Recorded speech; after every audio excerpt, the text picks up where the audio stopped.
Well, hello, friends. Mark Holmes here, and as always, I want to thank you all for watching, commenting, subscribing, and being part of the Joe Boo Sports Report. Without you guys, as well as you ladies, you know that this literally does not work. And I've been out and about running and doing some errands and stuff because I'm trying to get a favor out of a friend of ours that came to our house this weekend. What? Get your mind out. You know what? Some of y'all need Jesus, because I know what y'all thinking. Not that kind of favor. This is a friend that I've had since college, and not that kind of friend either. No. She cool people, but I just need her to do something that would be really, really cool for the channel and everything else that you guys would absolutely love.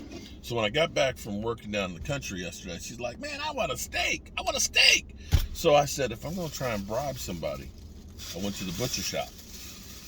Ooh, a tomahawk steak. So I'm gonna go in here and salt and pepper it and season it and everything else to let it marinate, so I can cook that later on, because I'm gonna do like a steakhouse steak, a meal and stuff and everything else, and see if I can butter up the steak too. Butter up the steak and then butter her up to see if she can make this thing happen. But I was sitting here thinking, because now that the topic is, of course, this is the NFL silly season now. In a few hours, the rookies will be done with the rookie class, or rookie school, and there won't be anything else going on until training camp. So people are scrambling for information and content to put out there and stuff. In fact, I'll tell you about that later on, because I'll wait for the hatchet job that comes at me, because everybody's always out to go ahead and screw me over, and I know somebody is about to, and I'll respond to it once it comes out. And you know who you are, who did that shit too. So the thought now is, now that Dak Prescott, second highest paid player in the history, guaranteed money in football, is back, now that he's a full go for training camp, and now that he's got weapons galore, that Zeke Elliott, of course, is looking good. He's got Tony Pollard, who's now out doing routes and stuff like a wide receiver. You got Kellen Moore, who's now been the offensive coordinator for a couple of years, has some seasoning, and Mike McCarthy, who worked with Aaron Rodgers and Joe Flacco and Alex Smith, and great quarterbacks. That this could be where everything comes together. And so there was an article earlier this week about Dak Prescott could join the 5,000 yard club, and that's not out of the realm, because if you think about the first 4 games last year, Dak Prescott had 1,600 yards passing, 1,690 to be exact. I know Shannon Sharp, man, that's garbage, man. Empty calories, man. Because behind, and Dak haters will say, well, only because they fall behind so far. Well, I got to tell you, the reason why they fall behind so far is because the damn defense can't stop anybody. That, and they've turned over the ball, in which case the defense still couldn't stop anybody. If the defense had played better, where they weren't behind, then they probably would have had more victories. But they were chasing those numbers. And the funny thing is this, as I think about the empty calorie statement, it's not like the Dallas Cowboys are the only team ever in the history of football that would fall behind in games. Yet, here's a crazy number for you.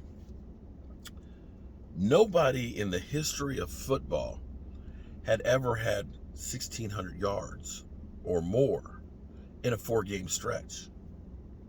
Didn't know that, did you? Nobody. Not the great Payton Manning, not Tom Brady, not Drew Brees, not Troy Aikman, not Roger Staubach. And I'm not saying that's winning football, because honestly, you don't want to have to be throwing that much, because literally, we're at the point where, you keep throwing enough, you're literally, Dak Prescott's arm is going to fall off. I mean, literally, when you start thinking about this, it gets to be crazy. So Dak Prescott in 4 games last year had over 1,690 yards. The NFL record is Payton Manning, which is 5,477 yards. Dak Prescott's pace was going to be around 6,500 at that. And we don't expect that those numbers would have been like that throughout the season. It probably would have come back down to earth some. But he had a 1,000-yard cushion. That's what I want you to understand. He literally had a 1,000-yard cushion. The other part of this equation now there's another game. Now, in order to beat the record, Dak Prescott would have to average 320.3 yards a game passing. It's very doable. It's very doable. When you think about how much we were passing before last year. And this is where it's going to be interesting, the philosophy for the Dallas Cowboys. What I believe, and who knows, I don't think anybody knows for sure unless they're inside the Cowboys organization. But I think the philosophy of the Cowboys is going to be is we're not going to throttle down the offense. We're going to take the advantages that we have and we're going to use it to the fullest extent. If that means in 2 plays we're getting touchdowns, that means in 2 plays we're getting touchdowns. That means that, we're going against a team that can't stop the run. We're just going to let it rip with, thunder and lightning, Zeke Elliott, Tony Pollard. But if the pass is there, we're going to score. We're going to try and score 40 points every week and see if these teams can keep up. Because I honestly don't believe in our division that the Giants, you score more than 25 points against the Giants or the Eagles, they're victories. I honestly believe that. I believe that if you do the same thing against Washington, it's victories. And that's the way you look at it and say, they are challenged offensively. Those teams are challenged offensively that if you're in a shootout with the Dallas Cowboys offense versus those guys, you're going to win. And that's the way you go with it. And the reason I also believe this is because the Cowboys changed the defensive identity. The fast, the physical, the length. Bigger defensive linemen that would be able to cause the offense to have to look out for them, where you don't have to blitz, but you've got athletic linebackers that can move, with Micah Parsons and Jabril Cox and things that you got in Keanu Neal's, that these guys are going to be better suited to be flying around in shootouts.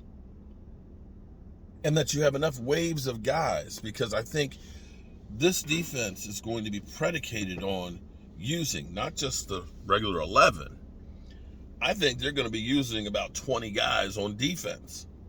That they're going to be sitting in wave after wave after wave because we're young, we're fast, we're physical, and we've got deep pockets to keep throwing these guys out there. And if you don't have depth on that offense, that defense will wear you out. If you don't have depth on the defenses that you're playing against, when you got to cover CeeDee Lamb in the slot, Michael Gallup on the outside, and then you got to worry about Amari Cooper if his ankle is fine, right there. And then you got a Tony Pollard who could be a running back, or he shifts and goes in motion, becomes a wide receiver. They're going to wear teams out. And if that's the case, you very easily could see Payton Manning's number fall by the wayside. It's not out of the realm of possibility. The only question will be is if they do throw the ball that much. We're talking about throwing the ball more than ever before. Will Dak Prescott's arm literally fall off? I don't know. But we may need to worry about that one. All right, I need to get in here and get this steak. Ooh, get that coarse salt on it. Coarse salt and pepper and all the... Oh, man, this ain't going to be good. I'll show you the video of what we're going to do later. I'm Mark Holmes. I'll see you soon.